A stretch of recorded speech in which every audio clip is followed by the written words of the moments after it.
the back-to-back.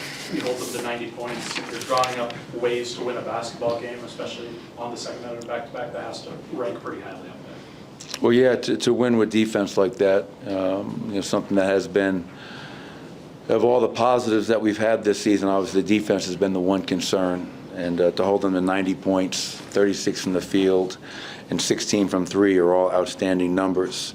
To only give them 40 in the paint, obviously, and to dominate the transition game as well. So a good win. I like how we responded. You lose 3 in a row, and you come back and you win your next 5. And obviously now we got to prepare to go to Phoenix and try to get another road win. And as we approach these final 3 games of going into the break. Coach, it seems with Julian Strawther, just from my perspective, you seem to coach him so hard on the sideline. I don't know if fun is probably the operative word for you. Is there something more to sink your teeth into as a coach with these younger guys who are still malleable and coachable? Well, my biggest thing with Julian tonight was just trying to lift his spirits. I felt he was just being overly hard on himself, and allowing his lack of shot making, 1 of 8 from the field, 0 of 4 from 3, and you could just see his body language was just like, and I don't want to see that. He's got to have a next play mentality because he's competing. He's trying on the defensive end. He's battling, and I just hate to see a young player like that get down on himself. So I was just trying to just say it to him again and there, do me a favor, take a deep breath. The sun's going to come up tomorrow. We need you, and just don't.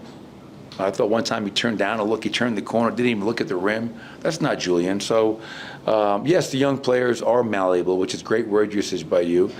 And so sometimes it requires getting on guys, but also sometimes it requires giving a guy some love and hug him and uplift him and let him know that it's going to be okay. And that's how I felt about Julian tonight. He's not a point guard. He's a combo guard. And, Orlando is one of the better defensive teams in the league. And so he went out there and did some good things for us. He struggled to make shots, but that's not all we judge players on, is making and missing shots. So Julian's going to be better, and I'm going to help him get there. The defense, you mentioned Wagner 90, but the one-on-one defense I like Christian did on Wagner and Aaron on Paulo, I thought that was man up, really good defense. Well, it's funny, tonight, we gave the award to CB because Franz Wagner's been playing at a really high level. And I thought CB took that challenge head on. But to your point, I thought Aaron starting on Paolo and then Zeke off the bench. Think about what Zeke's done. Miles Bridges, Zion, and Paolo. And he's done a hell of a job. I am just so impressed with the job that Zeke is doing right now and happy for him. He's taken full advantage of this opportunity. And Zeke Najee's playing at a high level for us. So it could have gone to any one of those 3, and CB got it. But I agree. We had some tremendous one-on-one possessions, and not just the one-on-one, Scott.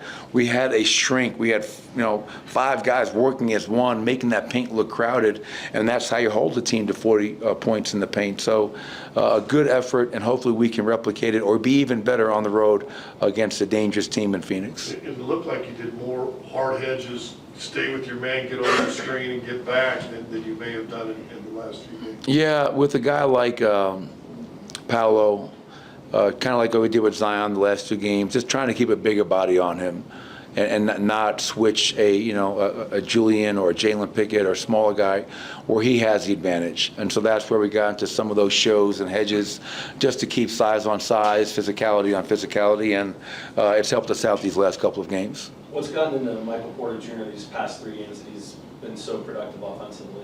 Well, I think, one, give Micheal credit because he's playing at a high level. Just the efficient 11 of 16 from the field, 5 of 8 from 3, committing to his shot. And then I think the other part of it is his teammates are all looking for him. The guys are, everybody from Nikola on down, they're looking for Micheal Porter. We know he's got a hot hand right now.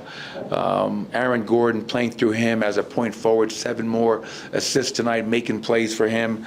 Hopefully Micheal can continue to do that. 30 and 7 tonight on really efficient numbers is a terrific night for him.